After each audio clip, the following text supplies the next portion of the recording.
Hello everybody. I'm really happy. I've been to the vets today with Lucy's litter, all 5 of them. Unfortunately the vets weren't very together and they only had 2 microchips, which is annoying because I phoned 2 days in advance and said I'm coming for 5 puppies for vaccination and microchip. Nevertheless, 2 Spot, or as his new name is, Bentley, and Woody, I got them there in shot. So I had Woody and Bentley done, and Bentley was fantastic. I'm afraid he did yowl when the vaccination went in, but then he calmed down enough to take a treat from my hand. And here's a good tip: if your dog is really frightened and stressed, they will not eat anything, no matter how delicious. So the fact that Bentley was willing to take a little treat from my hand shortly after he stopped screaming after the vaccination is a really good sign that, you know, he was distressed but he was coping.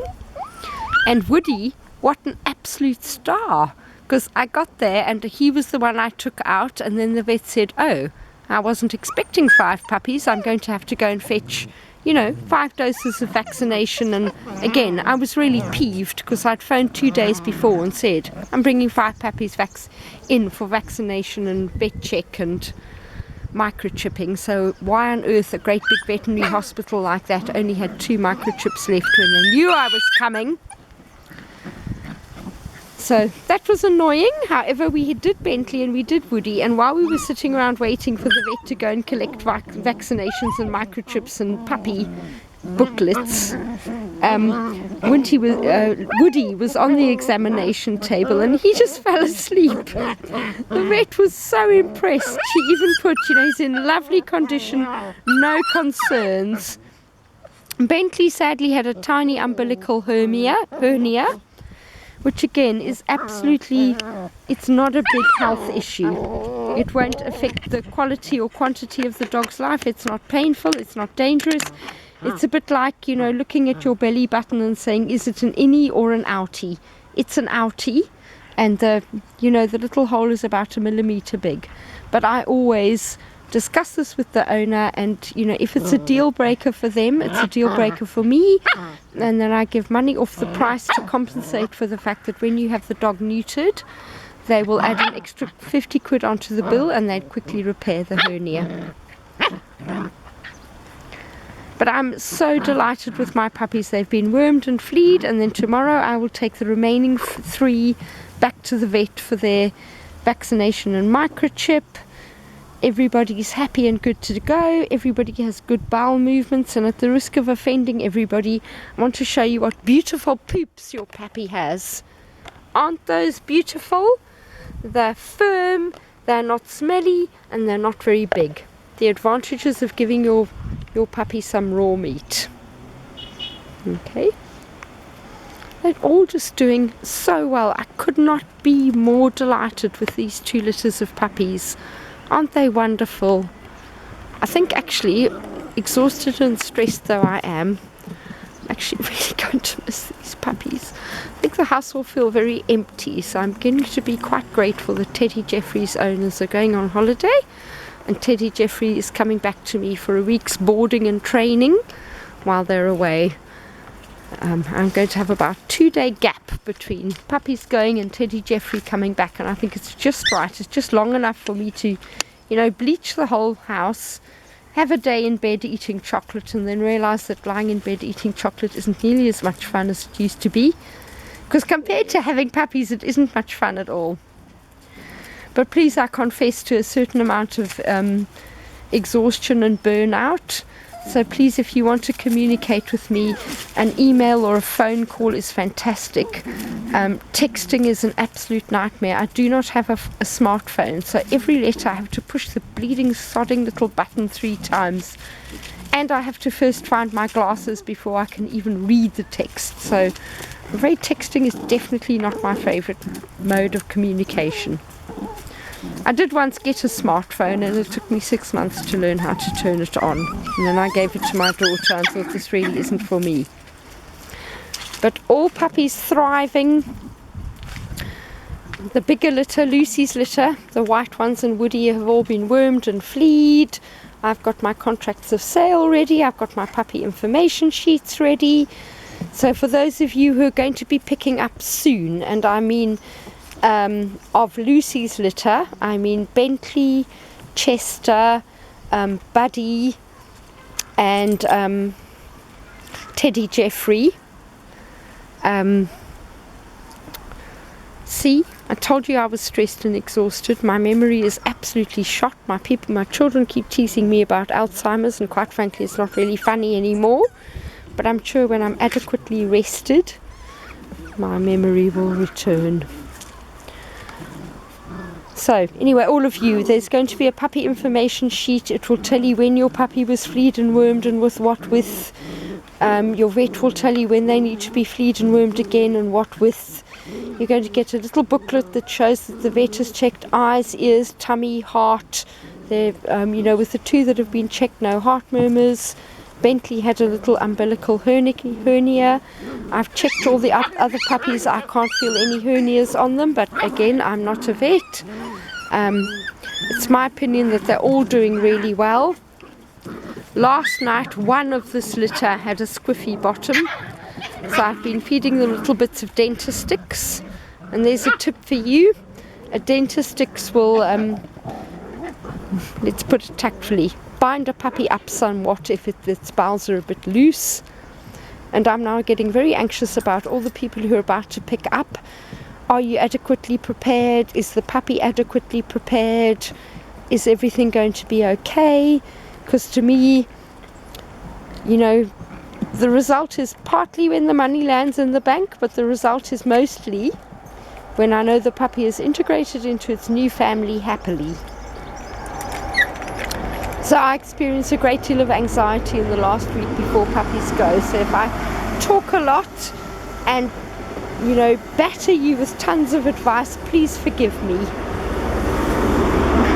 And feel free to ignore, it's just advice. You can ignore it if you want to. It's your puppy.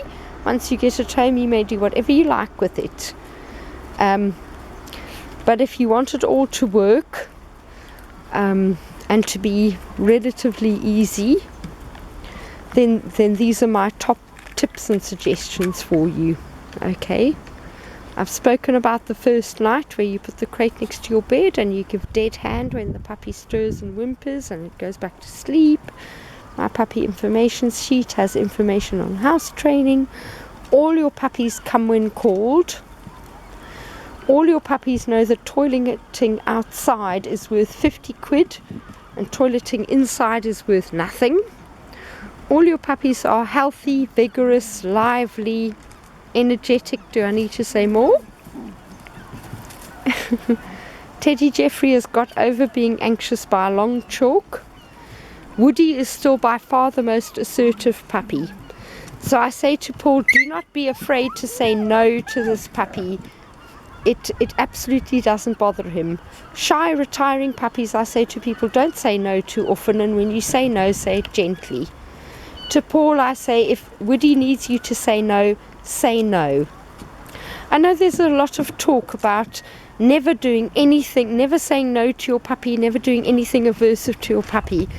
Well, all I can say is if you want to learn to speak dog, I can assure you the mommies and the adult dogs do not tolerate disrespectful bad manners in a puppy.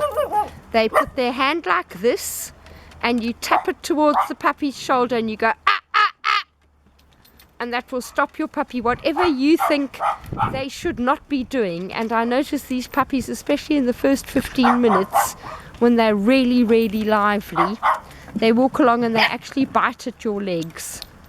And at that stage it's perfectly appropriate and okay to put your hand like this and tap at their shoulder like that, which is what their mummy would do, and go ah, ah, ah. Or you can even go ah. That's what a dog does to another dog that's being rude, disrespectful, and is eating you. Look at Woody. He's very, very brave with his mouth.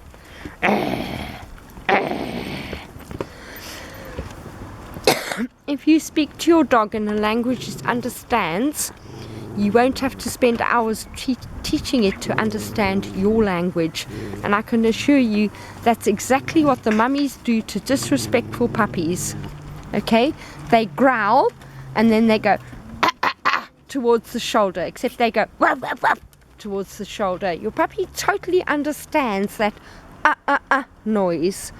And I know lots of very soft people say it's never okay to say no to your puppy. But try to imagine raising a toddler of say 2 or 3 years without ever being allowed to say no, don't do that. Well, it's absurd, isn't it? You know, the grown-up dogs and the mommy dogs do not hesitate to tell off their puppies when they're being disrespectful. They growl at them and they bark at them and they bite towards the shoulder. They don't actually bite them, but they push the jaws towards the shoulder and they go, you know, and they bump them. Okay, and all I can say is if the puppy's own mommy is allowed to say, no, don't do that, then as far as I'm concerned, I'm allowed to do that too. But there is a lot of literature. You never ever say no to a puppy, and I think, you know. Anyway, you may utterly ignore me and do exactly as you please. Once the puppy gets home, it's your puppy. Raise it in a way that works for you. But this is my suggestion and advice. That should your puppy bite your leg, for goodness sake, tell it it's not okay. Because it's not. They're not doing it because they're evil. They're just going, oh, here's a moving thing that smells nice, I'll bite it. Or I'll mouth on it. And as you can see, puppy on puppy play is actually quite violent. So I can assure you, when you say no to your puppy, you're not doing anything to it that its litter mates and its mom wouldn't do in a heartbeat. And in a minute, now you're all looking thinking, oh, that big puppy is beating up that small puppy. I can assure you that small puppy can cope. In a minute, that small puppy will be jumping on the big puppy and beating it up. I'll try and keep filming long enough for you to see what really happens. Okay, now there's one spot who's Chester. It's going off to play somewhere else. And now there's Buddy, the one who was being beaten up. And he's now going to beat up on someone else. Or not beat up on... This is how puppies play. It's utterly normal, it's utterly appropriate, and it's exactly what they ought to be doing. They're learning to speak dog. They're learning to know what's acceptable and what's not. Oh, and I absolutely wanted to show you, for Lucy's litter, your puppy mummy, because she's been to the posh groomers and had a posh haircut today. So for the first time, she actually looks like a proper cavapoo. And not a poor orphan who's had a lousy haircut from her mom. Look at them racing in there. There's another thing I've been puzzling over, which is the fact that when the puppies wake up in their playpen, they all stand at the gate and scream. And I've been assuming they've been screaming for 2 reasons. 1, they want to get out, and 2, they want to call me to them. They want somebody there. And yet I noticed just now the puppies all fell asleep in the garden, or about half of them were in the garden. Look at Buddy playing with the washing basket. And the other half had gone into the basement playpen, and they were all asleep, and I was in the kitchen doing stuff and keeping an eye on them.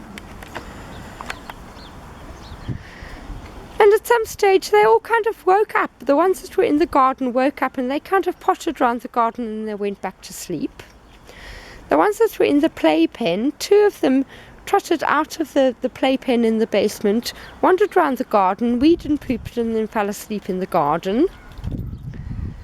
So I'm now puzzled about why it is puppies scream when they wake up in the playpen, because they certainly don't do that when they have free reign. They have the whole garden, they have the playpen in the basement that they feel safe in. They can come in, they can come out.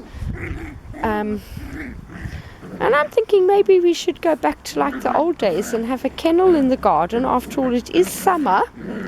And leave your puppy outside with a bowl of water and a bowl of food and a nice, warm, dry, safe kennel in the garden when you're out.